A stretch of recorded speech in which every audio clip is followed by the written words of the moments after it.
বিধি বহির্ভূতভাবে 150 জনকে নিয়োগ দিয়েছে আমাদের ছাত্র উপদেষ্টারা এবং সমন্বয়করা।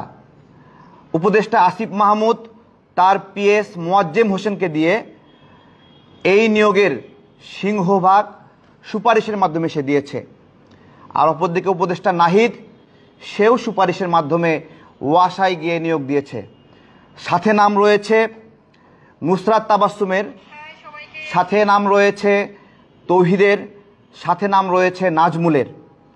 আমরা খুঁজতেছিলাম যে নুসরাত তাবাসসুম গুচি ব্র্যান্ডের ব্যাগ, লক্ষ লক্ষ টাকা দামের কোট স্যুট পরে বিদেশে যায় কিভাবে, আমরা খুঁজতেছিলাম। আজকে সেই খোঁজার পেছনে তথ্যটা বের হয়ে এসেছে, তারা এটা কিভাবে করে। আমরা আজকের এই প্রেস বিজ্ঞপ্তিতে কিছু দাবি উত্থাপন করব। আমরা একটু চলেন আমরা শুনি। আমজনতা দলের পক্ষ থেকে জানানো হচ্ছে যে আমরা গভীর উদ্বেগের সঙ্গে লক্ষ্য করছি যে ছাত্র উপদেষ্টা ও সমন্বয়কদের মাধ্যমে ওয়াসায় 150 জনের নিয়োগে চরম দুর্নীতি সংগঠিত হয়েছে। স্বচ্ছ ও ন্যায়সঙ্গত পদ্ধতিতে নিয়োগ না দিয়ে স্বজনপ্রীতি, ঘুষ এবং অবৈধ প্রভাব খাটিয়ে এই নিয়োগ সম্পন্ন করেছে উপদেষ্টা এবং সমন্বয়কবৃন্দ। গণমাধ্যমে প্রকাশ পেয়েছে এই কথাগুলো, যেখানে উপদেষ্টা আসিফ মাহমুদের পিএস মোয়াজ্জেম হোসেন এবং উপদেষ্টা নাহিদ এবং সমন্বয়ক নুসরাত তাবাসসুম, তৌহিদ, নাজমুলের নাম এসেছে। কোটার বিরুদ্ধে লড়াই করে আমরা এমন দুর্নীতির মাধ্যমে নিয়োগ প্রত্যাশা করতে পারি না। ইতিপূর্বে সচিবালয়ে 3 কোটি টাকার নিয়োগ জালিয়াতি ফাঁস হওয়ার পরেও কোনো ব্যবস্থা নেওয়া হয় নাই। 7 দিনের জন্য একটি তদন্ত কমিটি গঠন করা হয়েছিল, সেই তদন্ত কমিটি এখনও শেষ হয় নাই। উপদেষ্টা নাহিদের সুপারিশের আরেকটি খবর ফাঁস হয়েছিল, আপনারা জানেন। তিনি বঙ্গবন্ধু শিক্ষক পরিষদের প্রতিনিধি শাহিদুর রহমানকে নিয়োগের সুপারিশ করেছিলেন। পরবর্তীতে আমরা যখন এটা নিয়ে কথা বললাম, প্রতিবাদ করলাম, তখন তিনি সেটি বাতিল করলেন। এই ফাঁস হওয়া নিয়োগ বাতিল করলেন প্রকাশ পাওয়ার পরে। ছাত্র উপদেষ্টাদের এমন নিয়োগ জালিয়াতি জুলাই গণ অভ্যুত্থানের পরিপন্থী এবং নৈতিকতা বিবর্জিত কাজ।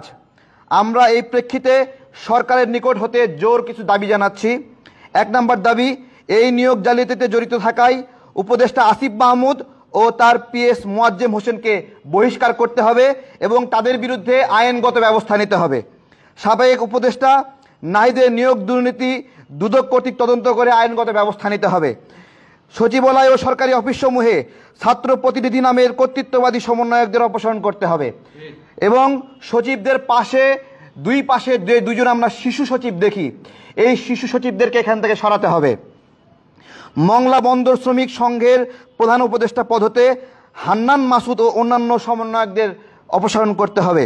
আমজনতার দল এই মর্মে জানাচ্ছে যে নতুন বাংলাদেশে নতুন স্বাধীনতার সাথে প্রতারণা করা প্রতারকদের বিরুদ্ধে ব্যবস্থা নিলে দুর্বার আন্দোলন গড়ে তোলা হবে। ধন্যবাদ সবাইকে। ব্যবস্থা না নিলে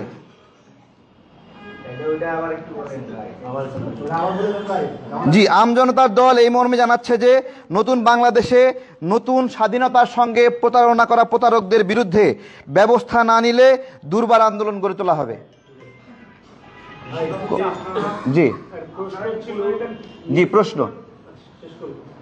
আপনারা কি কোনো একটা নিউজের উপর ভিত্তি করে তাদের এই বিরুদ্ধে এইভাবে অভিযোগ করছেন নাকি আপনাদের হাতে কোনো এভিডেন্স আছে?